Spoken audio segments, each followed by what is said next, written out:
Hello, everyone, and welcome to Unfound Live for November 20th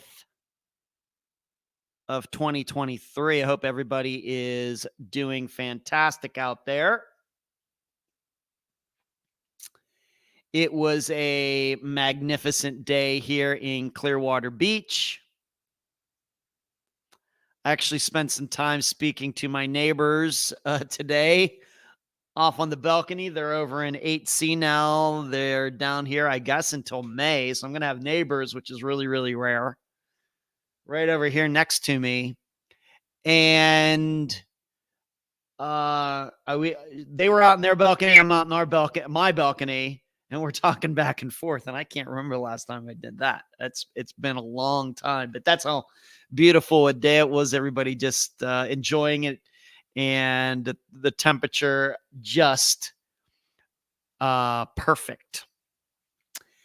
And so that's what's been going on with me, and I'll get into some other personal stuff here in a bit. Just want to remind all of you, as you are watching tonight, please give this video a thumbs up. If you are watching on Facebook, please share it. Please like the Facebook page.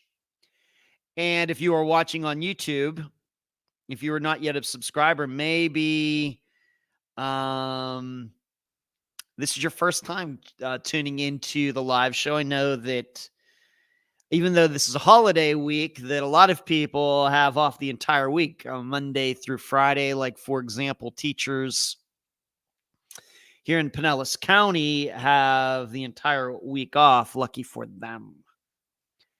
And if you are maybe we will pick up a few new people because of that tonight. I do understand that at least here on the East Coast, where it's 9 o'clock when we get started, maybe getting close to bedtime for some people who have to get up early the next morning. But give it a thumbs up. We know, or you know, how much we like that. And also, you want to, if you're watching or listening to this as the podcast, when it comes out the next day on November 21st, maybe you can give Unfound Live, the podcast, a nice review on iTunes or wherever else. And that would be cool too. And you want to go one step farther, patreon.com/Unfound Podcast. I have that typed out in the chat tonight. Also, paypal.me/Unfound Podcast. Those are a couple easy ways to support what we do here. Also, if you are watching on YouTube tonight, you can hit the join button and get involved that way. So let's see who is here to start off tonight, and I'll get into stuff that has occurred since last Monday in my life, and then we will get into the true crime stuff. As you can see, the title, I'm going to be talking about Donna Adelson tonight. That happened like right after last week's show. I want to talk about this missing American woman. She went missing in the country of Guatemala, so we have a Guatemala mystery. I want to talk about a missing couple, and in fact, we have recent news just within the last 24 hours. It's not good news either, but I want to talk about that. I got a lot of unfound stuff to cover as well in the next couple of hours. So who is in here?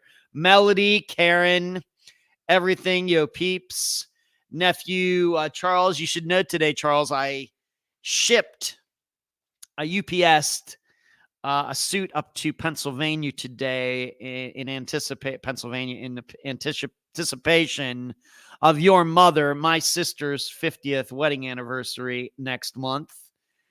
So I did that today. Lisa, splitting time between the live show and the football game. Valerie, what's going on? Monday Fun Day. Lisa, thank you so much for being a member for the past year on the YouTube channel. Cannot thank you enough. Macy, what's going on Texas time? Hello. Kathy, moderator Sheree, what's going on? And Barbara, and a Facebook user, says, thank you for sharing. Yeah. So, all right. And I realize it's one of those weird things. And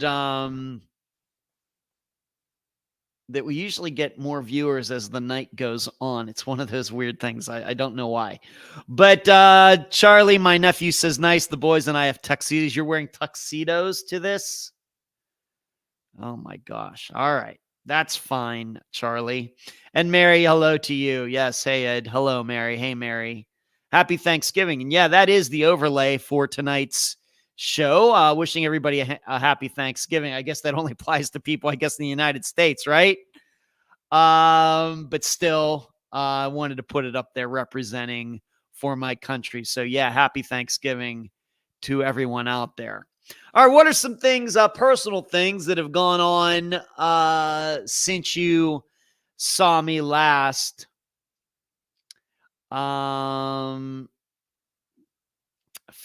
user Edward, just wondering what happened to my sister's Angie Westberg's cold case. Have you heard anything else on this yet? Please let me know. I have not heard anything, but I would love. Unfortunately, whatever sister of Angie Westbury's sisters, I can't see which sister. I know she has a couple different sisters. I don't know which sister that is, but certainly I would love to talk to you again. And maybe that gives me an opportunity to talk about that. I can certainly talk about her disappearance and the other young woman who went missing with her. So first of all, I have to ask, which sister is this, so I know who I'm speaking to. And I really don't have any information, but I would certainly love to talk to you again. Certainly those two disappearances I would still like to feature on Unfound, certainly. But as far as what has been going on, and I'm going to come back to that question about Angela Westbury. If everybody is like, what is this Facebook user? What is she talking about? I will talk about it in a bit. Hello, Mary. First of all, I won unexpectedly. Has to be next to the win, my first win in disc golf ever, going back to 2015. This has to be the most unexpected win since then. I actually won a disc golf tournament on Saturday, playing in the intermediate category over at Taylor. That's my local course. And I ended up winning by a stroke. I wouldn't say I played overtly well, but I just kept it together long enough to hold off. I think there were 10 guys in my division, and I won by a stroke. I shot a 1 under, so a 53, and that was good enough to win. I have to admit going in that I wouldn't have thought that shooting a 53 would be good enough to win. I knew that a 53 under those conditions on that course is probably in that division going to get you usually a top 5 or top 3, something like that. But I don't know if it was necessarily a weak field or if some of the players had bad days. I really don't know. I really only know a couple of the other players who were in my division, to be honest. But I just kind of showed up on Saturday morning thinking, you know what, I'm just going to play. Ended up playing with a really good group, which always helps. And a couple guys who I've known for a long time just happened to be there as well. So that really helped. And just kind of kept it together for the entire round. And won by a stroke. Really did not see it coming at all. I mean, as I've told many people, I've actually played some decent disc golf this year, but it hasn't been showing up on the scores. What usually happens is I play 15 of the baskets really, really well, and then I have 3 baskets that are complete disasters. So on the whole, I think I've been playing okay. I've just been shooting myself in foot for just very small periods of time. And I guess what I avoided on Saturday was, I had some bogeys. I mean, I shot a 53, so I had 4 birdies and 3 bogeys. I didn't have, a couple double bogeys or a triple bogey. I avoided all of that, which has really been my undoing in many other tournaments this year. I would say that there are other tournaments where I played better for much of the round, but then shot myself in the foot. It was just on Saturday. Didn't have any big mistakes. And really had to sweat it out, though. We were playing kind of just when you show up. So I had to wait until like 2 or 3 o'clock. I played like first thing on Saturday morning. I had to wait till like 2 or 3 in the afternoon before I knew that I was the winner, because a lot of other people showed up and played. And you can actually watch the scores online. We do scoring through the internet on PDGA Live. And so I had to watch some other guys keep their scores, and a couple of them got down to they were like even with like 4 baskets to go or 1 over, and they needed a couple birdies. And nobody was able to get to 1 under, and I pulled it out. So that's my 10th win ever. And as I've already stated, very unexpected. You just don't even know. But I'm very thankful. Tomorrow I will go over to collect my winnings. We don't get paid in money as amateurs. We get paid in like gift certificates to the sponsoring store or whatever. So I'll pick something up. I'll get a voucher. I don't even know how many dollars the voucher will be worth. But I guess I'll pick up some discs or something for my win. And I really don't even know what the amount is. I guess I'll find out tomorrow when I go over to where I pick it up. So yeah, it was good. And all of you know how much I love to win. So that doesn't hurt either. And so there you go. Win number 10. I haven't won a disc golf tournament since August of 2022. So it's been a long time coming, like 16 months. And this is my at least my fourth, or I think it's my fourth win at Taylor. It's my 4th win there over the years. It was my second win was at Taylor. And then I had 2 wins last year there. And now we get win number 4. And that amounts to total number 10. So I'm to double digits in wins. Not sure I could have ever predicted that just a few years ago. So that's spectacular. Moving on to something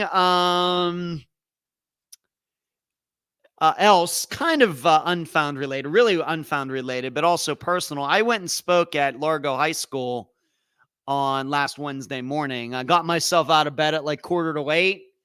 Made it to the high school about 8:30 in the morning. It was a very gloomy, kind of sprinkling day. And I ended up speaking to over 300. I said it was like 250. My friend who was part of the people organizing it stated that there were over 300 students in that auditorium that I spoke to on Wednesday about podcasting. Just spoke to them just a little bit about disappearances right at the end. Really, though, it was just about podcasting, about putting a podcast together and what it's like behind the scenes and how I ended up doing this. And I spoke, man.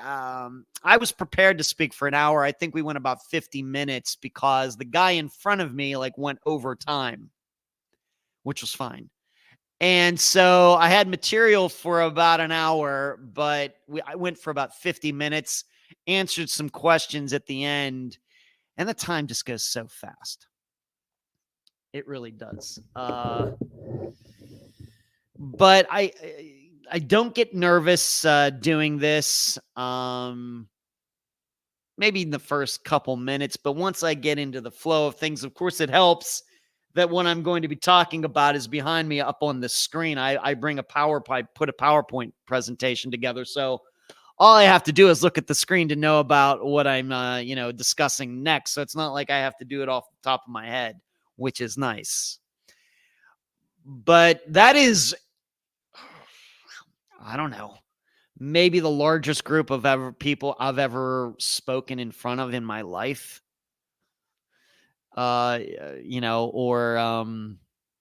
perform, playing the piano or doing my acting or whatever, even in high school, whenever. Got to believe that's the biggest crowd that I've ever been in front of by myself in my life at the age of 53. But it was fantastic. No wonder people love being rock stars so much. But the students were great. Just a ton of questions at the end. And unfortunately, I didn't get to some of them because I ran out of time. When I was done coming off the stage, there were actually kids waiting for me to shake my hand, to ask me additional questions, thanking me for talking to them. And keep in mind, I had, what was it, about a week's notice regarding this. And I really have to thank my buddy Scott, who was a teacher there, who's on my trivia team, for thinking of me. Because I think the way I got in there was somebody backed out. And it just came to mind, hey, maybe Ed would like to speak. And he knows that I've spoken at universities here in Florida. He goes, can you come in and speak to the kids about podcasting? Absolutely, Scott, I can do that. And it was good. I would certainly, I hope I have the opportunity to do that again. And I had some big shoes to fill, because the guy before me, they started at 8 a.m. The guy before me is the announcer at Amalie Arena, where the Lightning play, the Tampa Bay Lightning hockey team plays. He was the guy before me. And so he had all these cool videos, and he had these pictures, and he was telling funny stories, and he was really loud. He was wearing like a peach or pinkish suit. And I was like, wow, do I feel underprepared? And then I get up there, and of course I don't have anything like that. And it went well. And in fact, I didn't even know this. They had these things going throughout the day. I mean, there was like a different speaker every hour, I think. 8 a.m. I was 9 a.m. Then was somebody after me, 10 a.m., 11 a.m. My buddy Scott told me that I had the largest crowd easily. Now, granted, maybe it's because it's podcasting and because kids, want to do that. They want to be influencers. They want to be on Instagram. They want to be on TikTok. So anybody who's doing with anything regarding work on the internet is some sort of celebrity, quote unquote, celebrity, but has his own show or doing something like that. I guess that is going to attract a lot of teen attention as they think about what they're going to be doing with their lives. But, they got to sign up beforehand so they could get out of class to go to each different speakers. I had the largest crowd. Now, the guy before me had a decent crowd too, but as soon as I got up on stage and started speaking, I realized, oh man, there's way more people here for me than there was the guy before me. So there you go. And I want to thank all the students, anybody who might be watching tonight, or their parents, or listening, or whatever else. Really appreciated it. Love the opportunity. And I will certainly do it again if I am asked.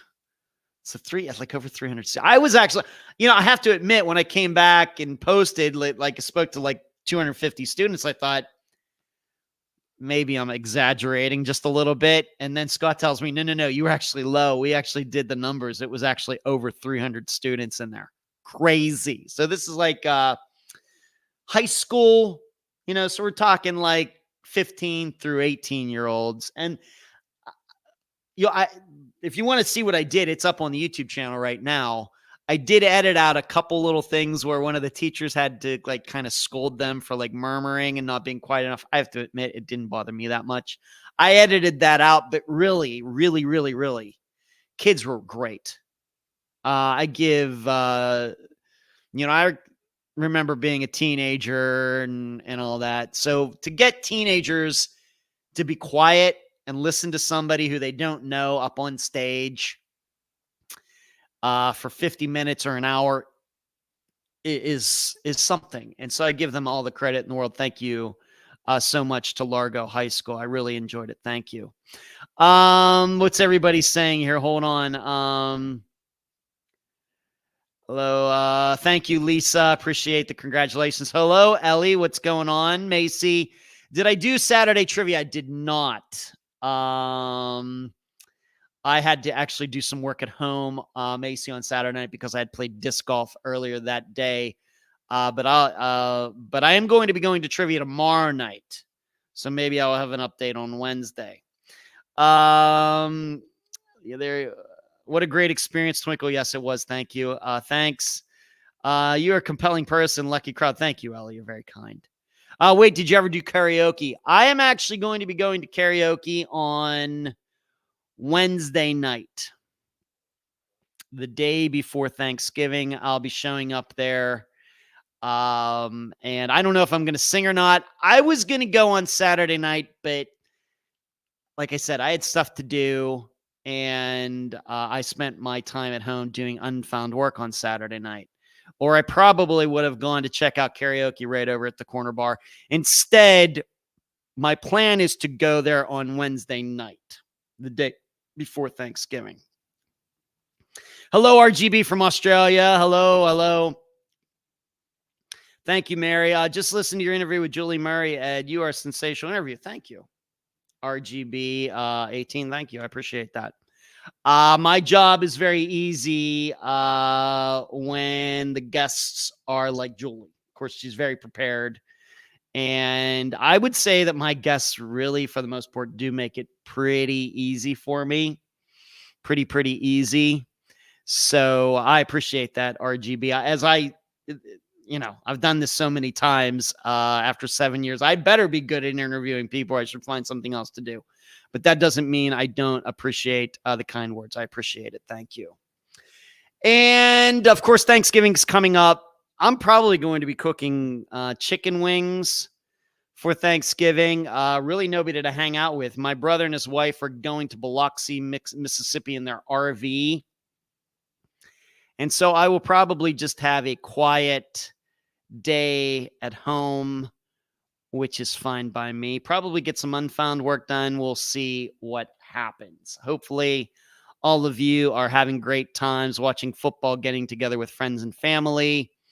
But I'm totally cool. I don't want anybody to say, "Oh, poor Ed." I'm totally cool with it. When I lived in Las Vegas working in entertainment, of course, the show must go on. So I spent most holidays, Thanksgiving, Christmas Eve, New Year's Day, working. So this is not unusual for me to have this kind of holiday. Totally fine. At least I guess for Christmas, don't feel too bad for me. I will be in Pennsylvania for Christmas, seeing my dad, seeing my sister, probably seeing my brother Michael. And so maybe, that kind of stuff will make up for it then.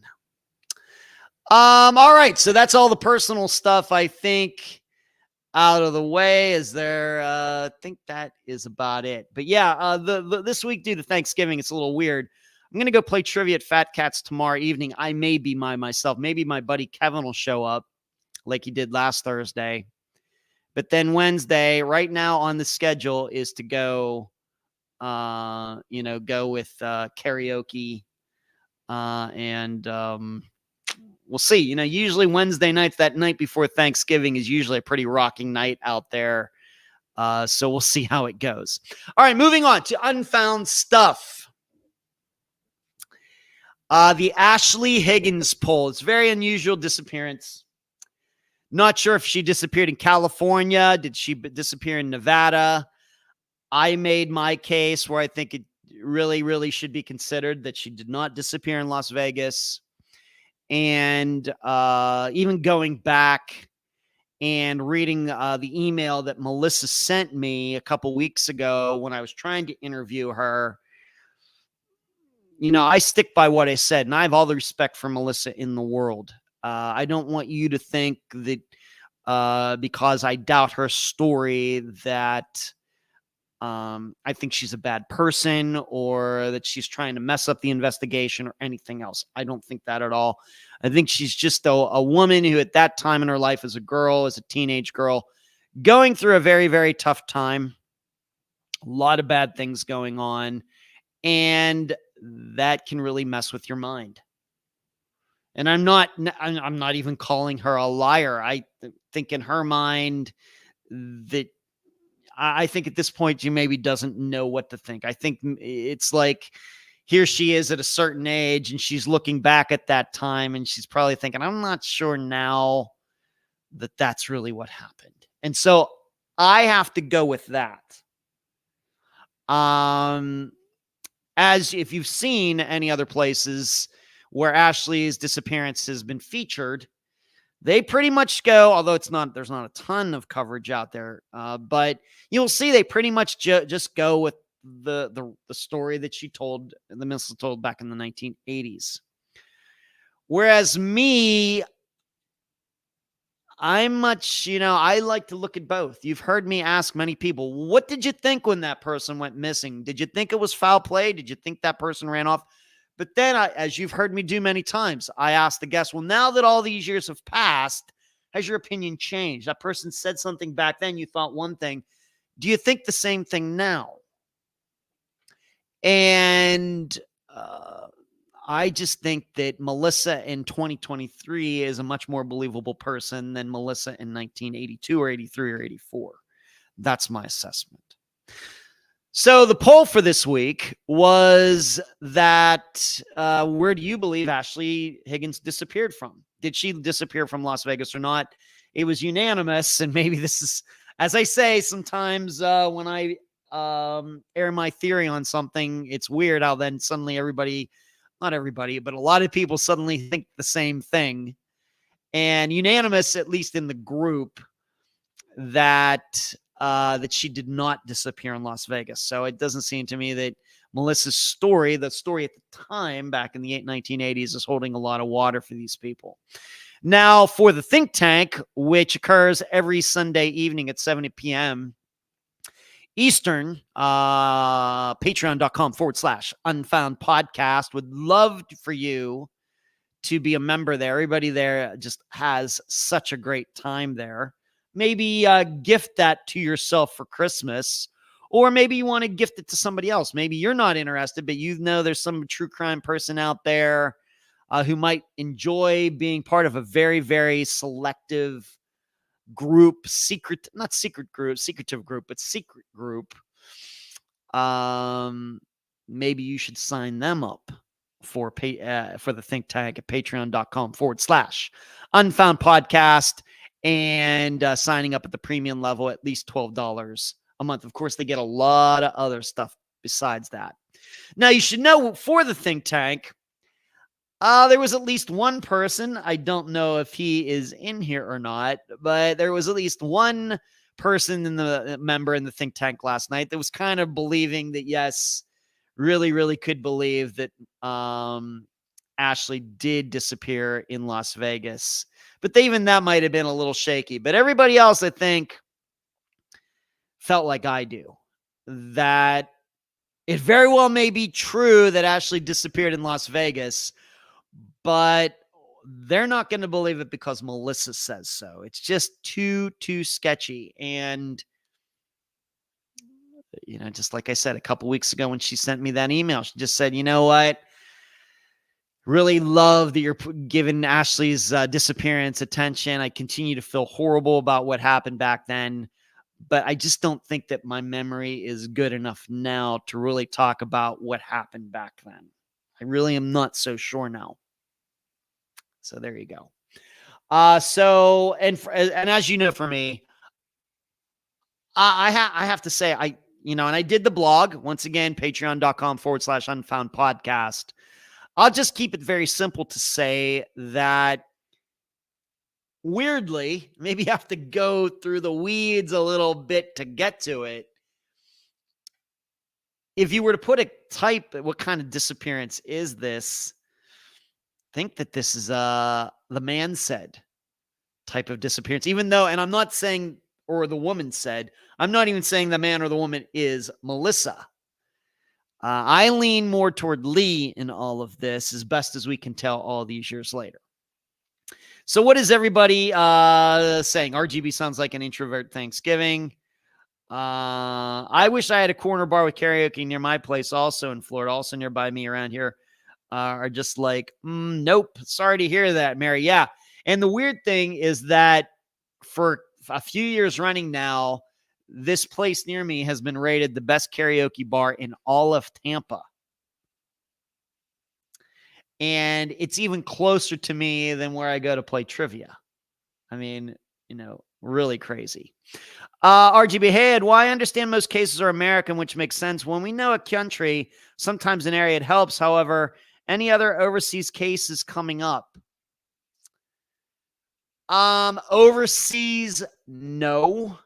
Not on the agenda right at this second, RGB, but I do predict we'll be doing another Canadian disappearance before the end of the year. Don't want to jinx it, but any other overseas disappearance is not on the agenda right now. Always open to it. Always ready to talk. As I've stated many times, I'd love to maybe speak to Trevor Dealey's parents. He went missing in Dublin. Coincidentally, around Christmas, what was it, 20 years ago or something? That's one that I've considered, but I've not hooked up with his parents yet. So there are a few that are on my mind, just haven't made it happen yet. But it's never something that I would roll out. Of course, we did a disappearance in New Zealand just within the last 4 months, and of course we went over to Wales as well with Heather Grotman coming on and talking, which I thought was another fantastic episode. So very open to it. Hello, Lori. Your Cowboys are doing pretty well there, Lori. Happy for you. Mary, I like boring, calm Thanksgiving at home with my son's fiance and other. We'll make something good. I bet you will, Mary. Sterling, we don't have Thanksgiving, but yep, I'm with you. Okay, yeah. Thanksgiving is a particular unique thing to the United States, much like July 4th. Hello, Jill. What's going on, Jill? Got your message earlier today, Jill. RGB says she didn't get to Las Vegas. Speaking of Ashley, Jill says Taylor Granger, please.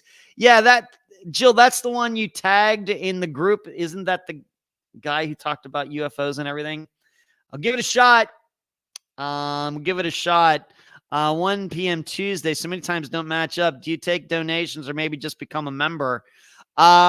We take donations at paypal.me/Unfound Podcast right there at the top of the chat, RGB. We certainly do, and I would deeply appreciate it if you want to do just something that way. Or you can sign up at patreon.com/Unfound Podcast. We take all sorts of different currencies here at the podcast. Or you can just become a member at the YouTube channel by hitting the join button. You could do that as well. All right, some other things regarding Unfound. I know this is... oh, my goodness.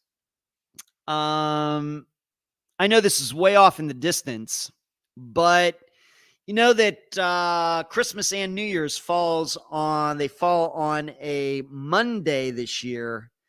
So, of course, I'm not going to be doing a live show on Christmas Day. Not sure at this point. We may just skip that week. I may move it to Tuesday. Just remember, I will be in Pennsylvania for this.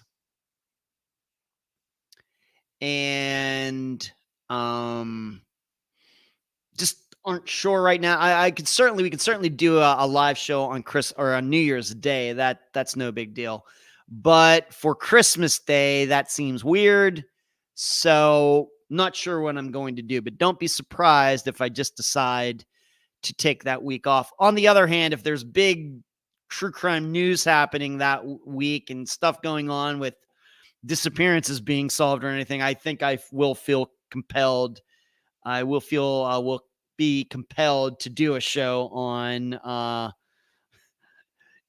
Tuesday or something, but surely not on Christmas Day. just wanted to talk to you all about that. Twink, I've learned so much about disappearances in the think tank. I highly recommend you join us. There you go. There's a think tank member there, RGB Twinkle. Also, coming up in December, this is just going to be a few weeks from now. It looks like I am going back to Colorado again. I am going to be taking part in this TV show. It's going, I guess we might call it a mini series regarding, of course, this company that I've talked about for a while from the UK that is going to be doing this short series, like a 3-episode series on the murder of Janelle Matthews and the conviction of Steve Pankey. Since about February of 2022, I've been talking to this company. I've provided them a lot of materials. Of course, they have access to the interview, the episode, like everybody does. But I've sent them notes that I took at the time, the interview outline that I had with Steve, a lot of the research that I did on my own in preparing for me interviewing him in October of 2019. Man, that seems like yesterday. I sent them the transcripts of my parts of the trial. They may have the total transcripts for all I know at this point, but I sent them transcripts of my parts for both trials because I've gotten both. I've posted those for everybody to see, but I've also sent them, and even more recently, I have sent them the letters, or haven't sent the letters themselves, but pictures of the letters that I've received from Steve. So it very well may be that all of this ends up getting put into this series. This is the agreement that I had with him. Now, you may remember that in August, I was interviewed for something else that is separate from that, and I was able to do that because my contract with this company had already run out at that time. But for that, I did not give them anything. I provided no materials to them or anything else, and I talked to them for a couple hours, and that was this. So this is something way totally different that is going to be very in-depth. I would anticipate the most in-depth coverage of Janelle Matthews' murder and Steve Pankey's trial that will probably ever be done. And I realized there was that thing on Amazon and everything else.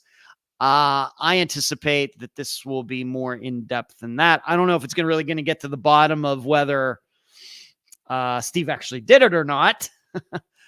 But, and yes, if you want to know, yes, the production company does know that I have my doubts about it. And we'll see where it all goes. But so sometime in early December, I will be freezing my Tootsies off in Colorado again. And this is going to kind of go along with my travel to Pennsylvania as well, depending on what the schedule is and everything. So there you go. Thought you'd want to know about that. All right, let's get into some of the news items, and I'll go back to some Unfound stuff later. Yes, I definitely thinking whether you celebrate or not kids in public school. New Zealand case was interesting. Thank you, RGB. Mary says, I will check out the think tank. This may be a dim question, but how do I access the think tank? Well, first of all, you got to sign up to Patreon. Patreon.com/Unfound Podcast. And you have to sign up at the $12 a month level or above. And then what will happen is you will automatically get access that will kind of like behind a paywall. You will then be let into everything you get for that level. And you will see how there are links there and all sorts of other things that you can't see right now because you're not a member. But it's all pretty straightforward, Mary, once you sign up. Of course, Kathy's in there, Twinkle's in there. Cherie, of course, knows how that all works. It's pretty straightforward once you sign up. Charlie says, beautiful time to be in Colorado. Don't play around with me, nephew. I hope it plays in the United States. It will. Macy, I think it will. That's a good question. I don't know if this series is going to play in the UK, in the United States, all over the world. That's a good question. I've never asked them. That's funny. Maybe I should. All right, let's move on to this. Donna Adelson. This happened right after last week's show, inconveniently. This, of course, has to do with the murder of Dan Markel. We know several people have gone to jail for conspiring to murder him in 2014.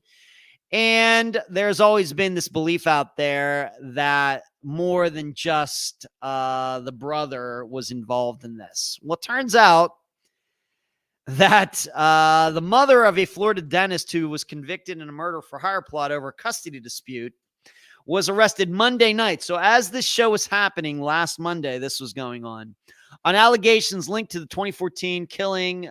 Court and jail records show Donna Sue Adelson was being held in a Miami jail on suspicion of murder and other crimes after she booked November 13th airline tickets with her husband to Vietnam. So it seems that night she was supposed to be flying to Vietnam. Of course, there's no direct flight, I don't think, from Miami to Vietnam. So you'd have to go here and go there and to get there. But somebody obviously tipped authorities off, or were they trailing her? Were they keeping tabs on her or something? I really don't know. But she had these tickets with her husband. Her husband was going with her. And, of course, Vietnam does not have an extradition treaty with the United States. In fact, many countries do not have one with the United States. After Charles Adelson's November 6th conviction in the 2014 murder of his former brother-in-law, Florida State University law professor Dan Markel, Donna Adelson was captured on recorded phone calls to her son's jail, telling him that she was considering leaving the country. Can't be talking about, don't these people know that all that stuff is recorded? Don't they know that? And even for me, even for me, writing letters to Steve, I know that those letters get read. I really don't care. And I know that the letters he's writing to me are read because I'm not his lawyer. There's no privilege or anything like that. And so I know my letters to him get read. His letters to me get read. Why Donna Adelson, that wasn't on her mind for all this, I don't know. In the calls, the warrant says Donna Sue Adelson is telling Charles Adelson that she is getting things in order, creating trust, and making sure her grandchildren are taken care of. Donna discusses plans for a suicide, but also discusses plans to flee to a non-extradition country. I don't, why she chose Vietnam, I don't know. You can go Google the list. I mean, there's many countries that do not have extradition treaties with the United States. In fact, a lot of countries you think would, don't. Why she picked Vietnam, I don't know. She could have gone to Cuba. Americans can go to Cuba now. It's only 90 minutes, and I'm guessing there's a direct flight from Miami to there. I don't know. Donna Sue Adelson has considerable financial resources to accomplish this, the warrant says. She and her husband were taken into custody at Miami International Airport. That's what the attorney said. It says that her husband was not arrested. I think that's interesting.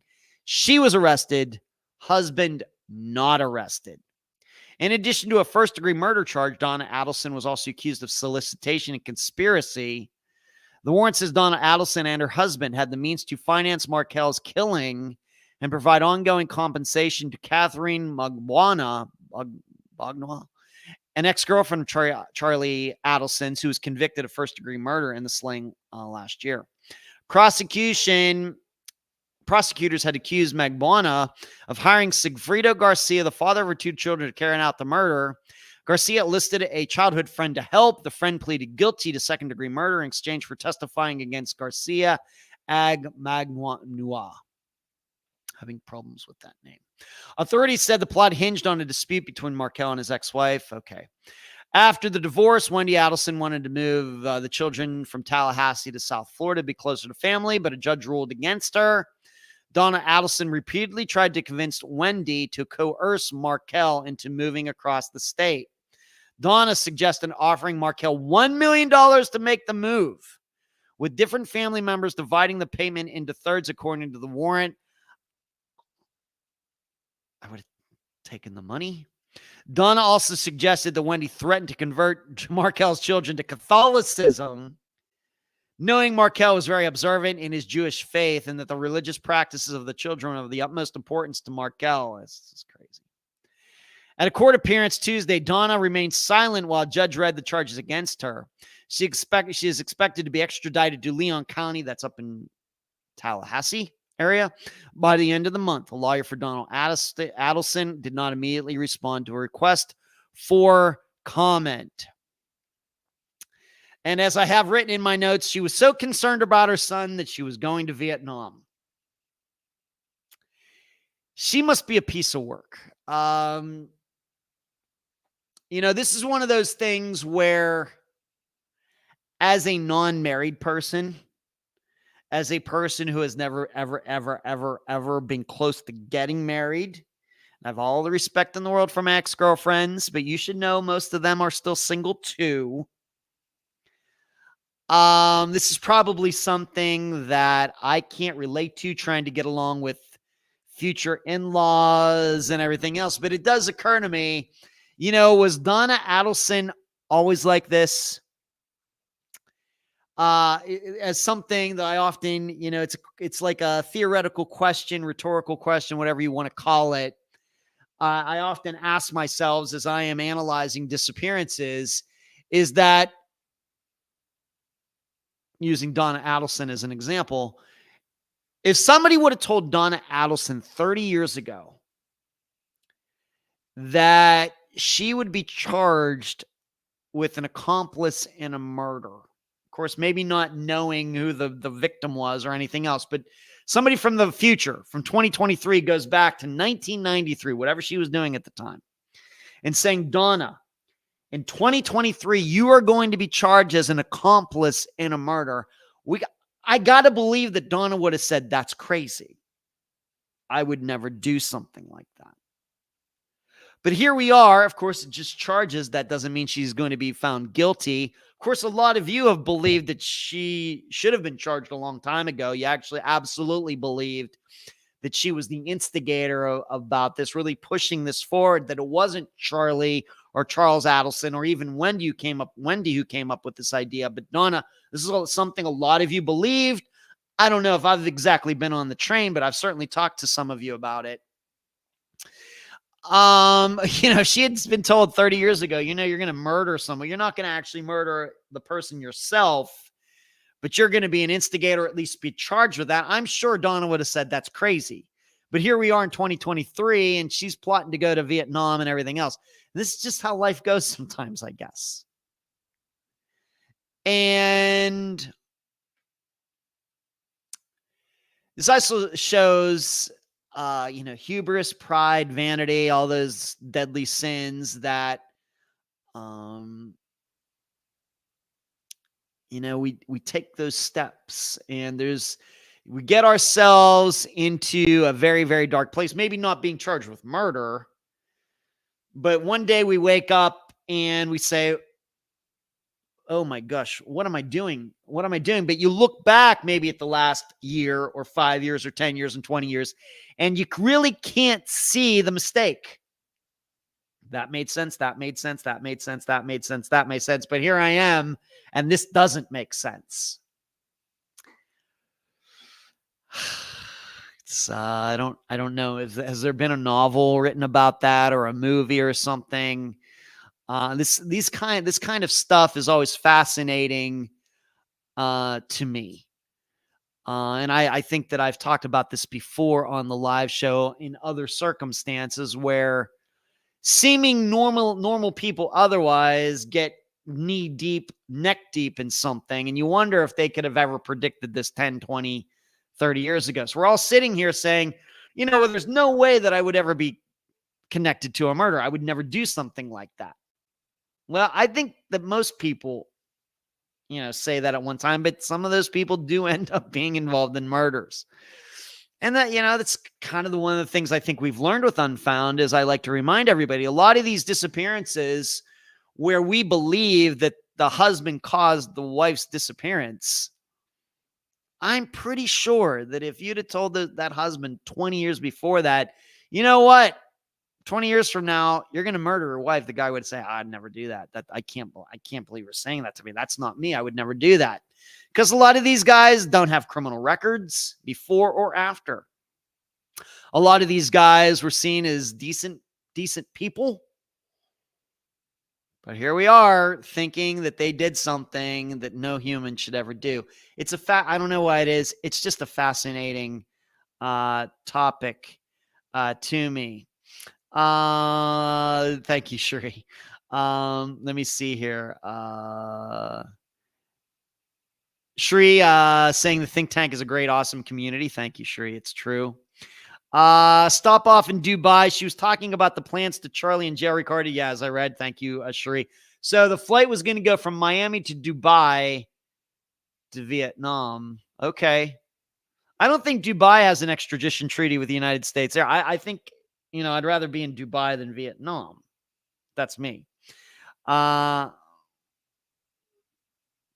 That's exactly what we were thinking. How could she be so dumb? How could they be so dumb? Perhaps Donna was going to jump off in Dubai. It was a stop along the way. They twinkled. Great minds think alike. Shri, especially after the wire conversations helped convict her. Vietnam was a recommendation from Charlie. Okay, so she was not the one. Okay, very good. So weird. It's like she said exactly enough to totally fill them in. What a crazy turn of events.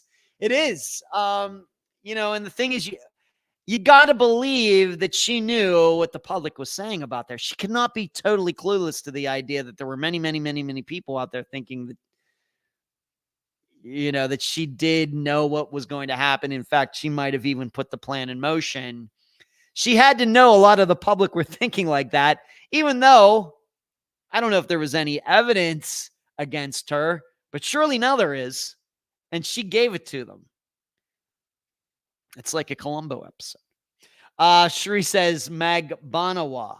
Thank you for that, Shri. I'm just totally clueless. Thank you.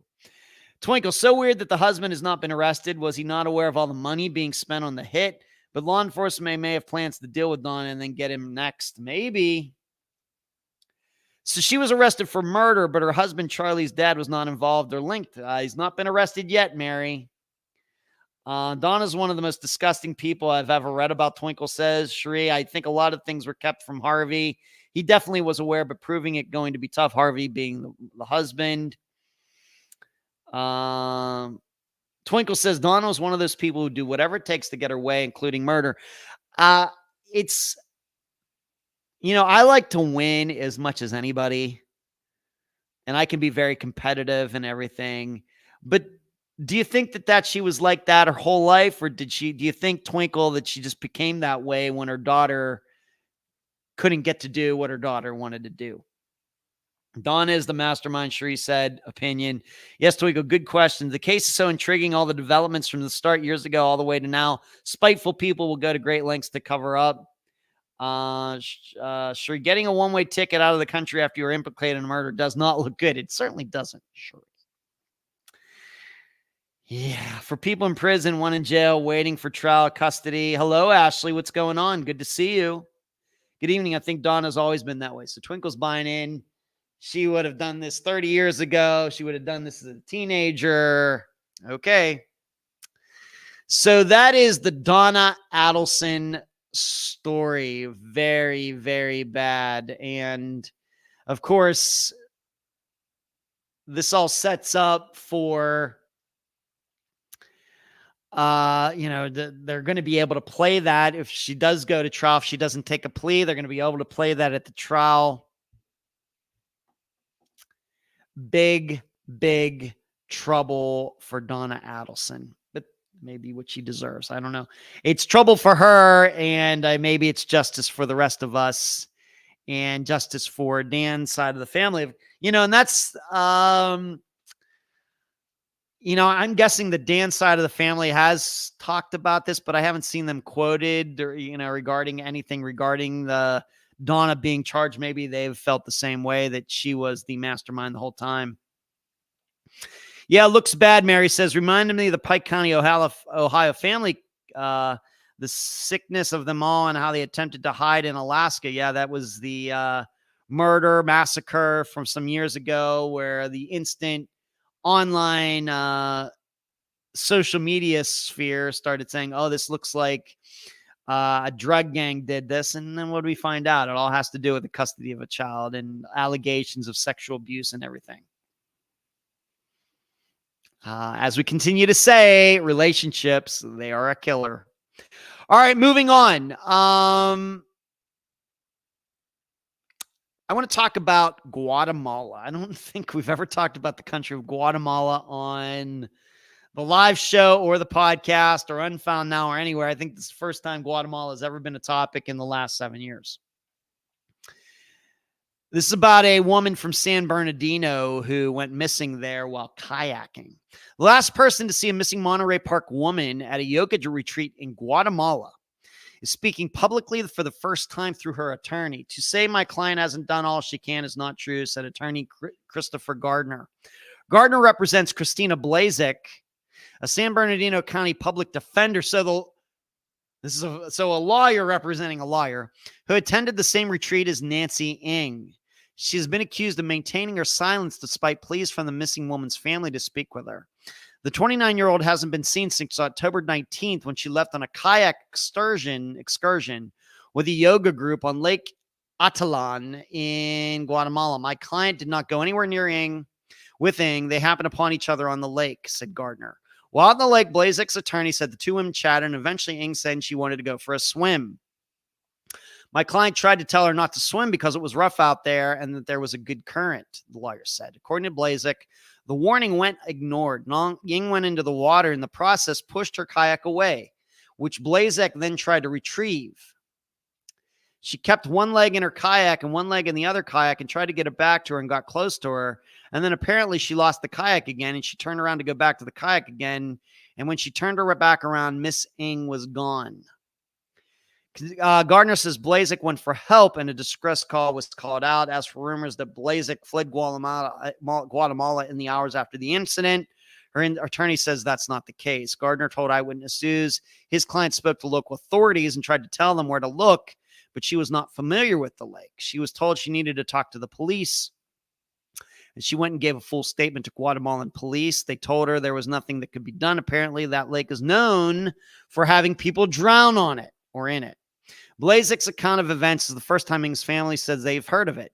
It is like she says, and it is an accident. I don't understand how she could choose to leave my family in the dark for almost 4 weeks and not just say from the start, said Nikki Ng, Nancy's younger sister.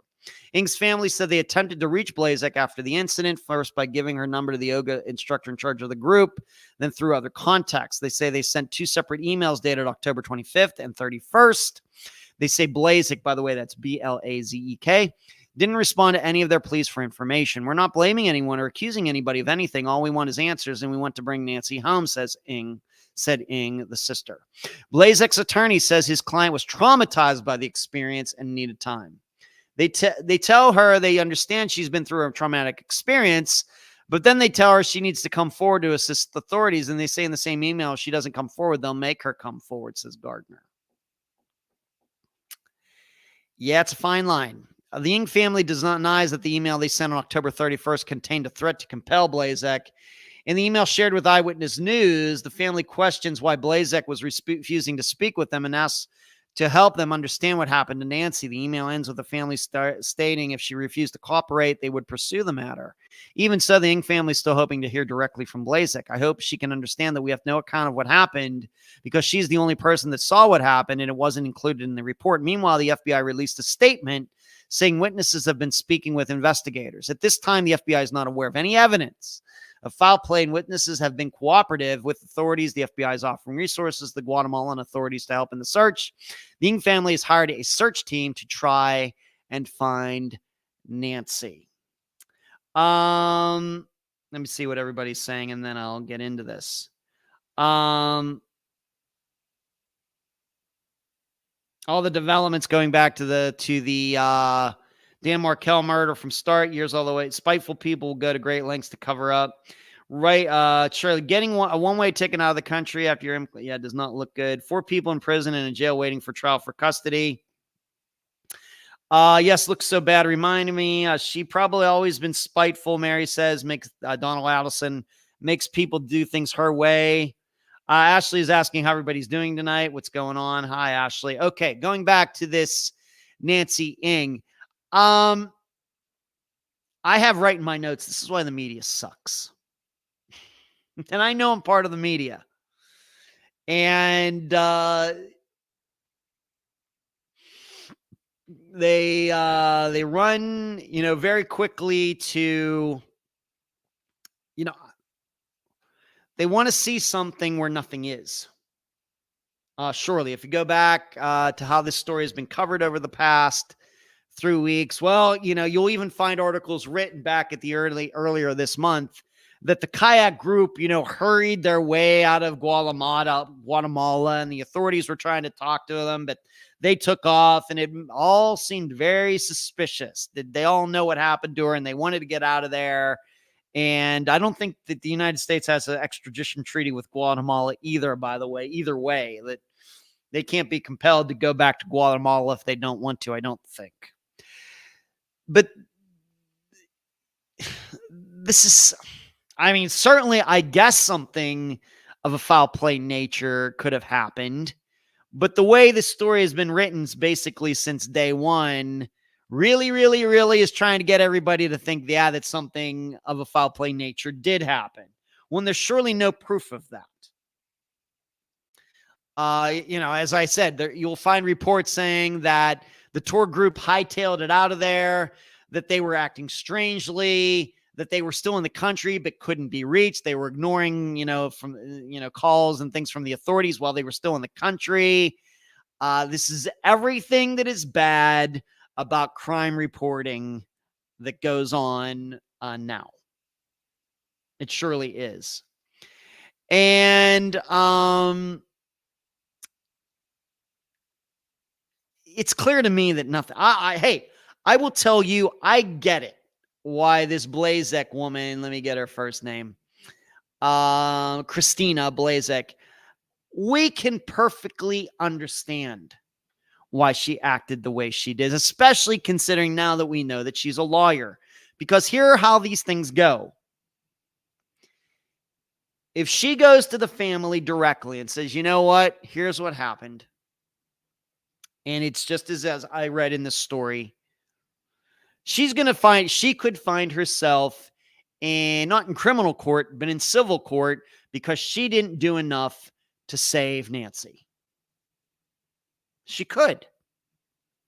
Now, this is one of those things.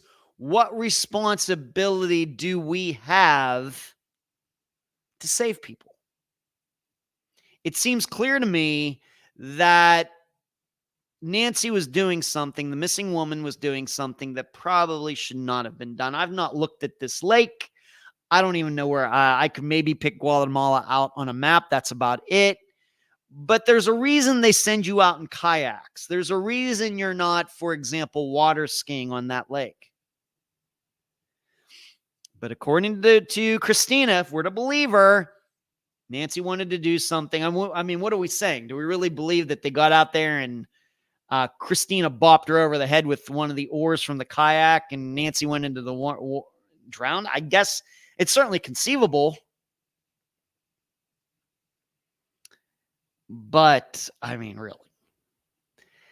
But she knows, might put her in civil court if she starts saying that, I saw Nancy doing, she shouldn't have been doing, she shouldn't have been doing, and maybe I didn't take enough actions to stop her. Whereas I think, how far are we really supposed to go? This is no different than, here I live right on the beach. And I got the Gulf of Mexico out there. Now, fortunately, the Gulf of Mexico most of the time is a pretty tame body of water. You look out there and there are hardly ever any waves coming into shore. Only when we have a hurricane or something like a tropical storm. Otherwise, you don't hear too much, I don't know, about rip currents and things like that. But if I'm standing out in my balcony, and there's no lifeguards out here, by the way, no lifeguards where I am. There are lifeguards up in Sandkey Park, just north of here. They have lifeguards up on Clearwater Beach north of me, but where I live, swim at your own risk. And so if I'm out in my balcony and somebody goes out in the water and there's nobody else around, that person goes way out there and starts drowning, what responsibility do I have? Now, I'm a decent swimmer, but I've never been a lifeguard or anything. And certainly, probably I should call 911. But is it really my responsibility to, hustle down the stairs or elevator and try to run out there before this person drowns? Probably not. And in fact, probably what's most likely going to happen, as we've seen many times, one person is out there drowning, another person goes out there with any kind of other, flotation device, and guess what? They both end up drowning. And I'm sure that was probably going through Christina Blazek's mind as she's watching this woman, according to her, go into the water doing something she shouldn't be doing.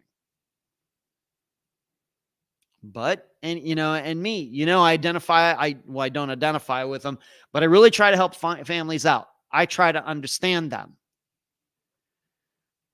But even in a case like this, I know that families who are traumatized and everything else, they're looking for anyone to blame. And this is, as I've, stated a few times here and there, that one of the biggest conversations I have with guests off the record is, about blame. They all, 95% of the guests that appear on Unfound want somebody to blame. They think that it's foul play. Whereas me, we know that percentage is not that high, but they want somebody to blame. It's all part of the grieving process. It's part of the trauma and everything else. But that doesn't mean, though, that innocent people who don't have life-saving skills and everything are supposed to jump in the water after others who went into the water, against their better judgment. And then added on top of everything else, I'm sure that Christina was following the news on this and how it was being written all over the United States, because an American goes missing in Guatemala, and the entire kayaking group is being thrown under the bus by the media. And Christina saying, I don't want to be part of that. So it's really horrible. It very well may be that Christina Blazek is lying. I don't know. I wasn't there.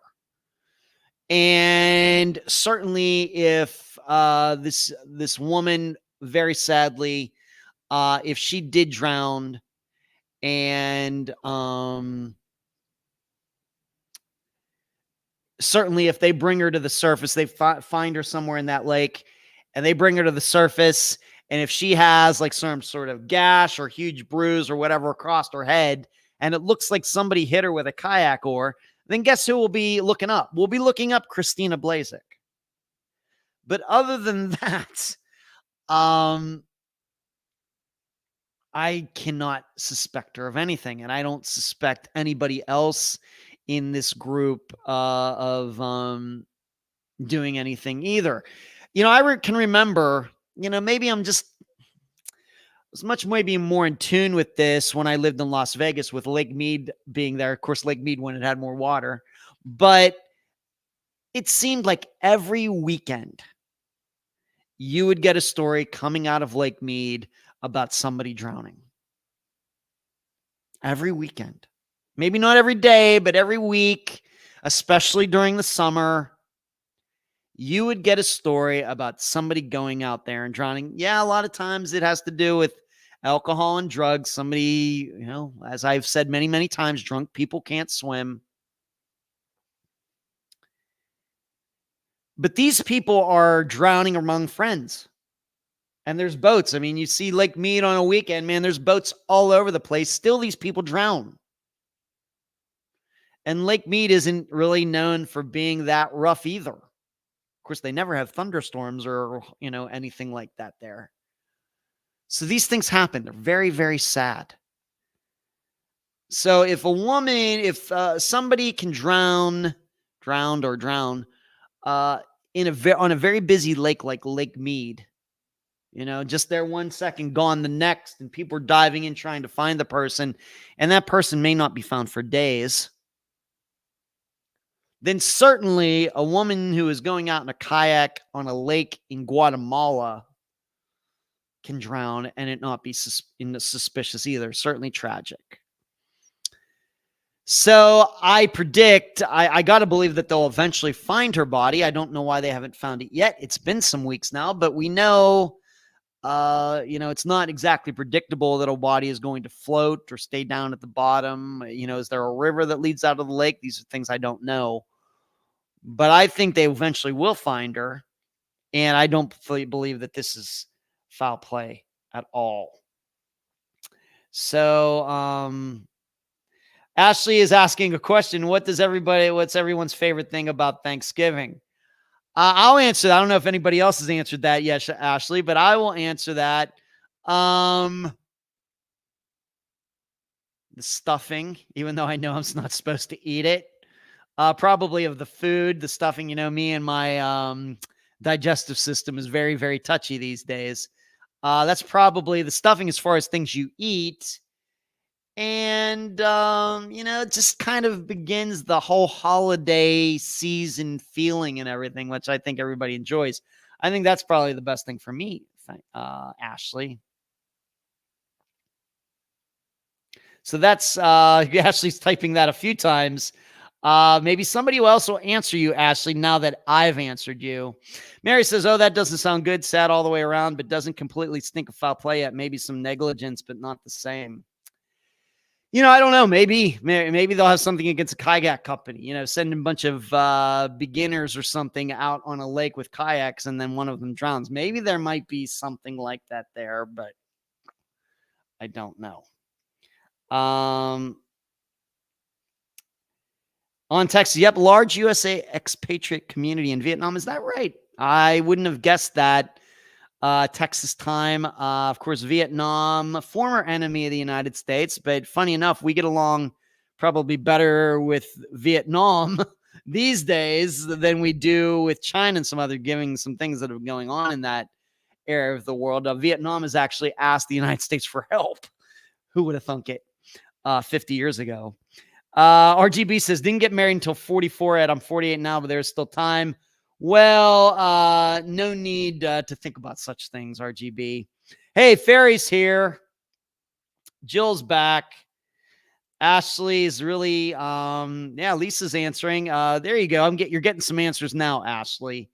What is everybody's favorite pie? Pumpkin pie, although I should not eat it, Ashley. Food, yeah, sweet potatoes. All three of my kids being home. Favorite pie, maybe. There you're getting some answers, Ashley. Happy to help you out. So that is the disappearance of Nancy Ng. Very sad, but I just don't see any reason to think foul play there. Let's go back to some Unfound stuff. As I said on the most recent episode, for all of you Patreon people, for most of you anyway, and then for the YouTube people, the next Found episode will be the disappearance and discovery of Agatha Christie. I'm not sure how many. Of course, most people know who Agatha Christie is. And maybe she's a little bit more back on the map now, being within the last 6 years, maybe. Some of her books have been made into movies. Murder on the Orient Express, Death on the Nile. And then just last month, A Haunting in Venice, which really was a book called Halloween or something like that she wrote, but it was changed the title for the movie, all directed by Kenneth Branagh, who also portrays the lead character Hercule Poirot. Big fan of those movies. I like the originals going back to the 1970s. Murder on the Orient Express, that one, and then Death on the Nile, both of them. And I like the remakes as well, to be honest. Haven't seen a Haunting in Venice yet, but it certainly looks creepy. But it seems to have gotten the best reviews of the 3 most recent Agatha Christie movies. So that really interests me because, I didn't go to the theater to see it because I thought the other 2 were very good. But I'm going to take a look at the disappearance of Agatha Christie. Going to look at, of course, try to narrow it down as to why she went missing in the first place. We're going to also look at the time where she was missing and maybe anything that was said back at that time, people speculating on where she was and what happened. And then I'll get into her discovery when she came back to civilization and where she was and, what exactly was going on with all of this. Of course, there was a movie hypothesizing about why she went missing and everything. I will try to keep it a little more factual based and from just an analysis point of view. And I got to thinking, is there any other, of course, at the time, she's just immensely famous, even when she went missing. And even after she came back, she continued to write. And she, of course, her fame even grew. But, I was trying to think, are there any other famous people like that who went missing for a time and then reappeared again?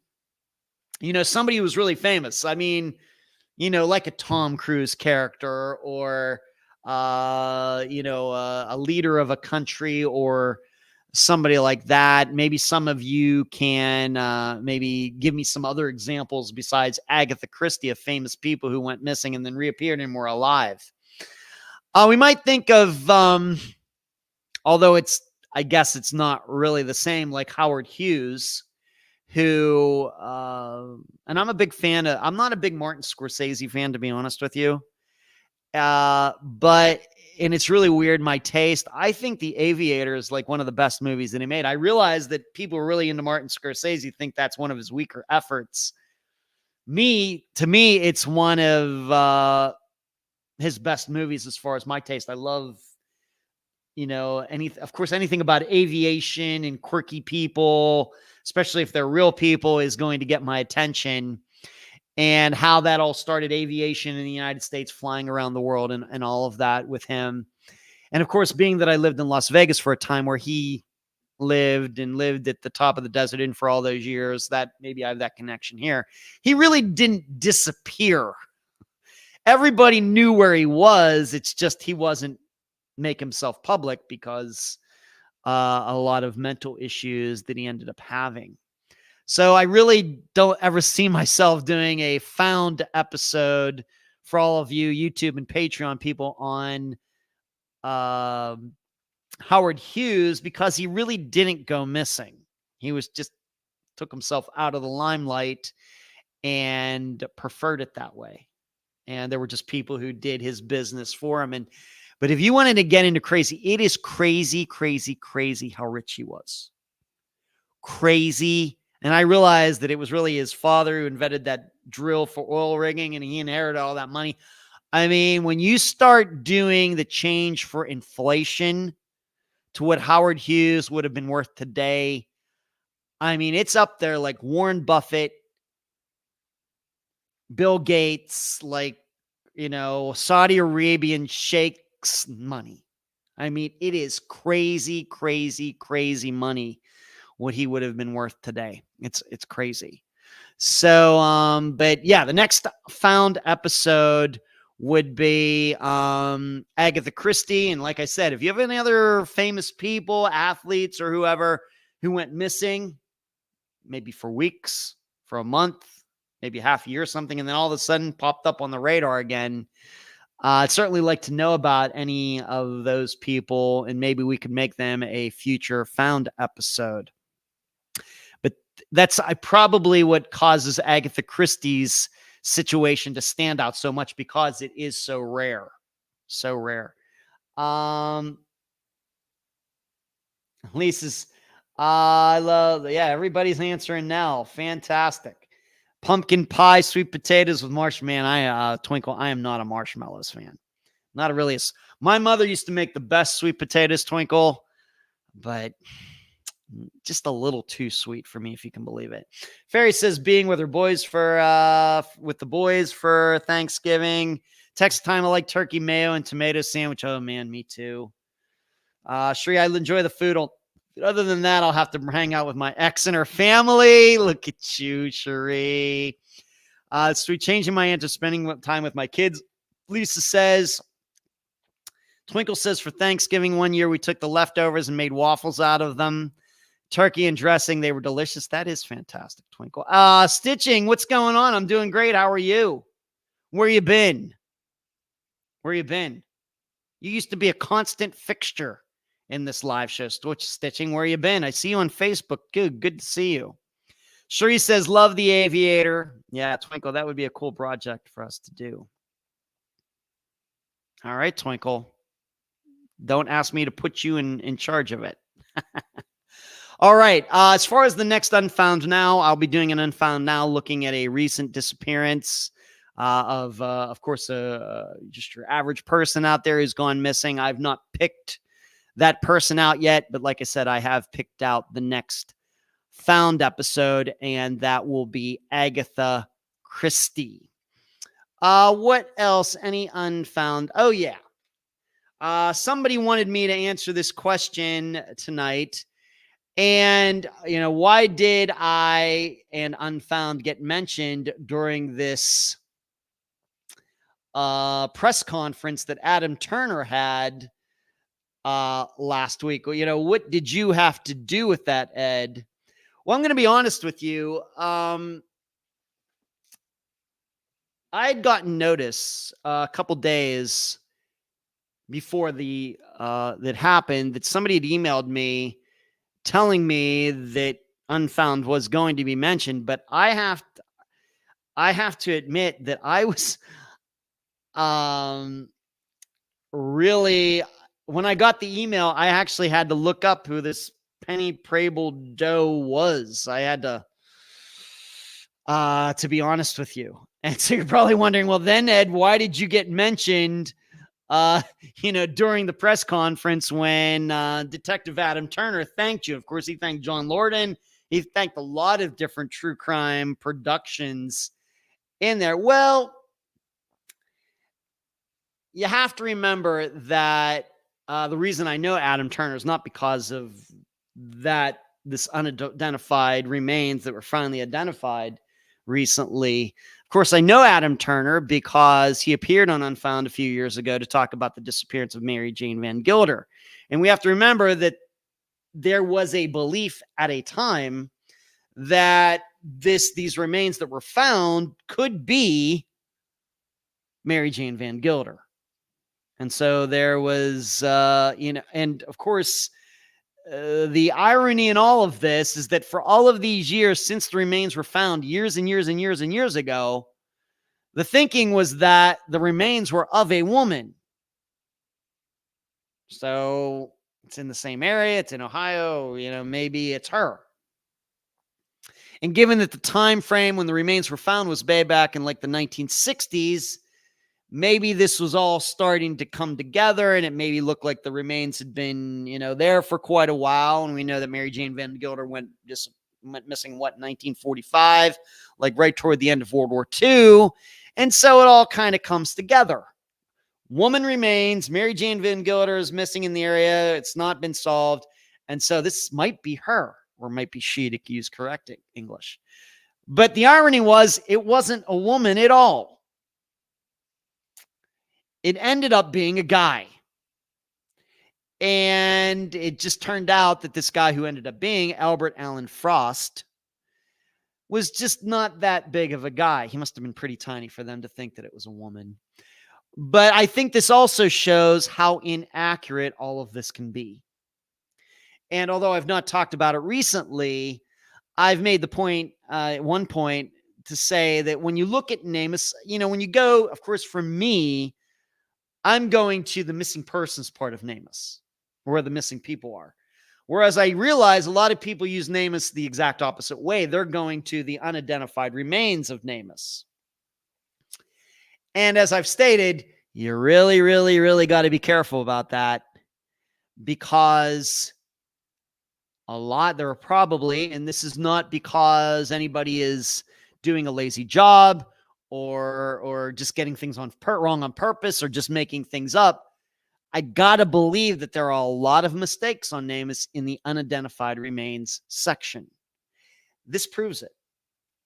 They've had these remains for a long time, looking at them. I don't know, how complete they were or anything, but everybody seemed convinced that it was a woman, or at least, a teenager, a teenage female, or an adult woman. Ended up being a guy. And they knew that. It seems to me in reading the stories that they knew it was a guy before they knew that it was Albert Allen Frost, because of, looking for in the DNA, looking for that Y chromosome. They found it was like, oh my gosh, this is a guy. And I'll admit, never heard of him.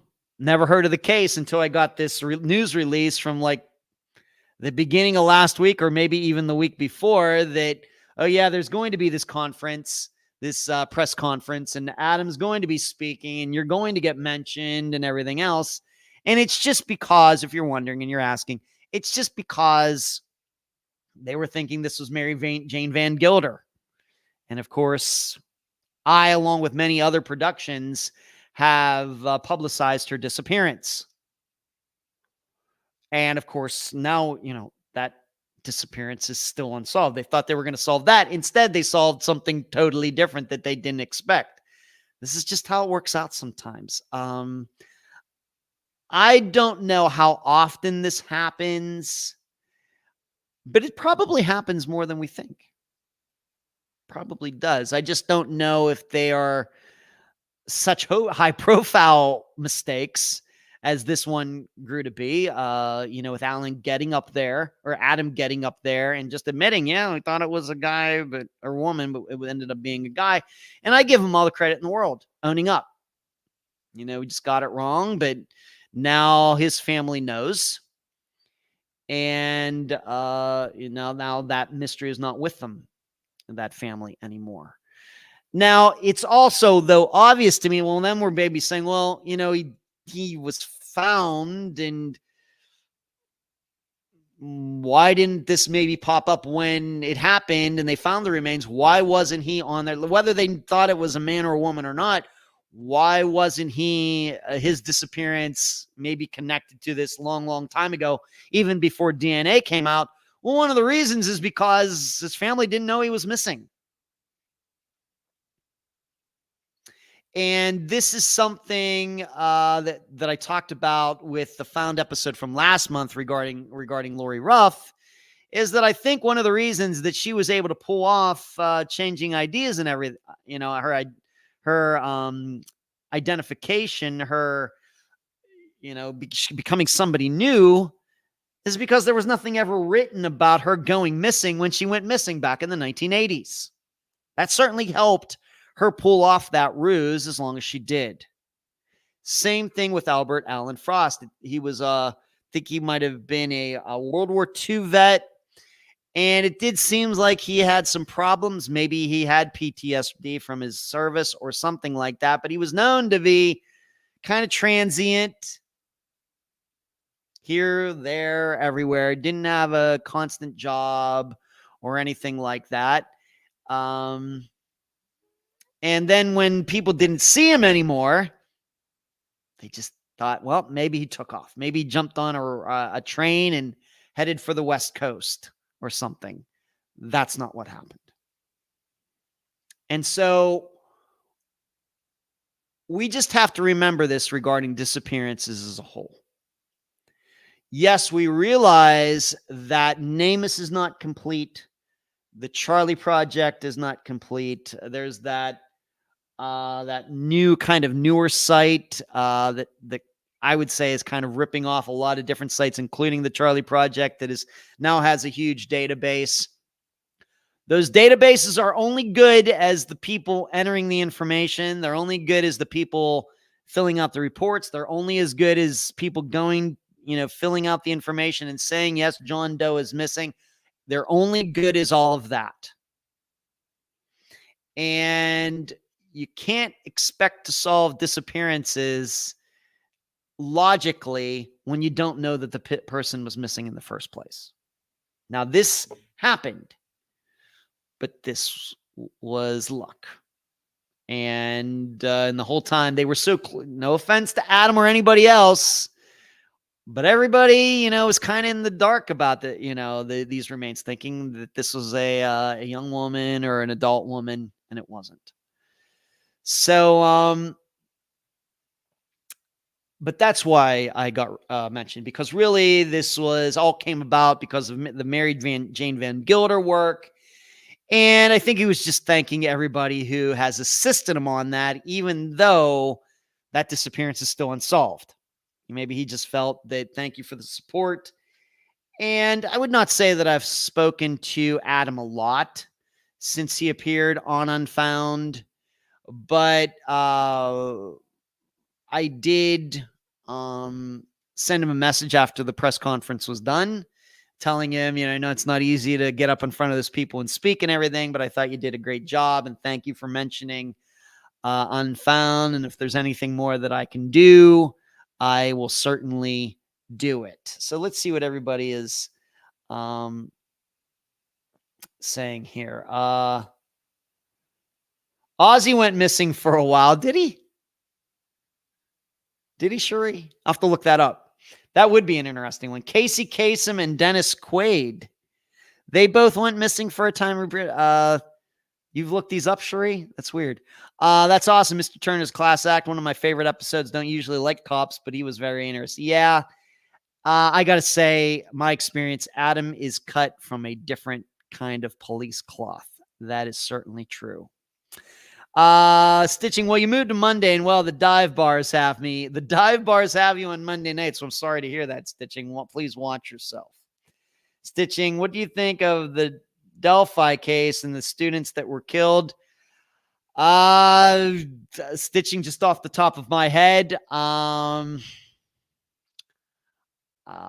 still not sure they have the right person. It still seems like there's a lot more to be done before this ever gets to a trial or anything.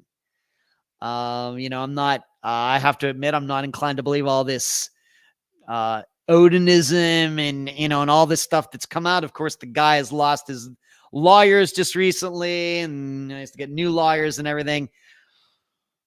I just really don't know what to think, but I don't think that we've seen the end of all of the, unique, crazy stories that could come out. Lisa, thank you for the contribution. You are very generous. Thank you, Lisa, on this. Thank you so much. Stitching boyfriend said you need to come to Oklahoma and play disc golf with him. Well, I don't know if I'm going to get to Oklahoma, Stitching, but you should know the PDGA Masters World, so for the old people, is in Kansas in 2024, and tentatively I'm thinking about going. So Kansas is kind of close to Oklahoma. Ashley is asking, do you know of any true crime books? Ashley, I'm reading At Any Cost. It's really good. There you go, Ashley. As a good question, I got an answer there. Of course, I would recommend the Unfound books, but currently they're not on Amazon right now for a couple different reasons. What else do I want to talk about? Let's go to this. I didn't have this. I'm going to get to this missing couple. Probably that'll be the last topic of the night before I talk to you about this Friday's episode. There is a YouTube channel that I go to every day.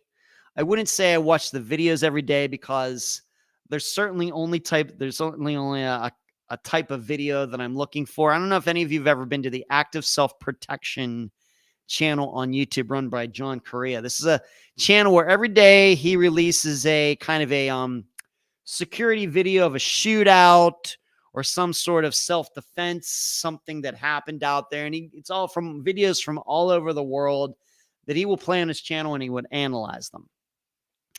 And I stick to just the ones where the bad guys get what coming to them. I don't like watching videos where the good person gets shot or gets robbed. At this point, I can't take stuff like that. I'm only going to watch it if the bad guy gets what is coming to him or her. And it kind of varies from day to day. But I'm bringing this up, and I might have even mentioned the Active Self-Protection channel before on the live show, maybe. I think the guy does a really good job. I think he seems like a really good guy. And I think he's really trying to help people out watching the channel. Be aware of your surroundings and all of that. And he shows what happens if you aren't watching yourself and what can happen very quickly anywhere. But he recently did this video. The topic is dogs. You know me and dogs when it comes to disappearances.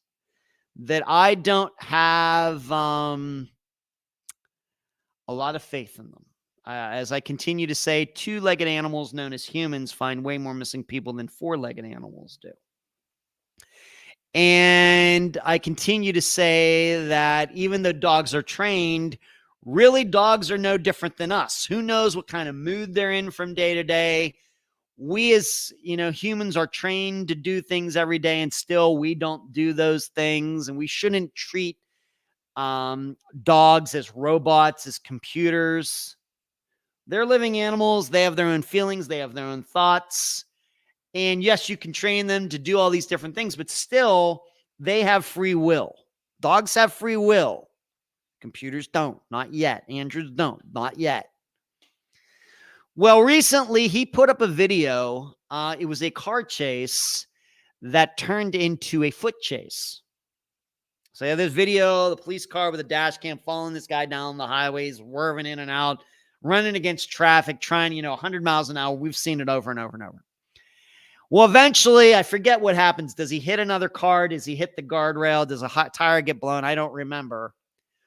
Well, what happens is the guy jumps out of his car and decides to run for it.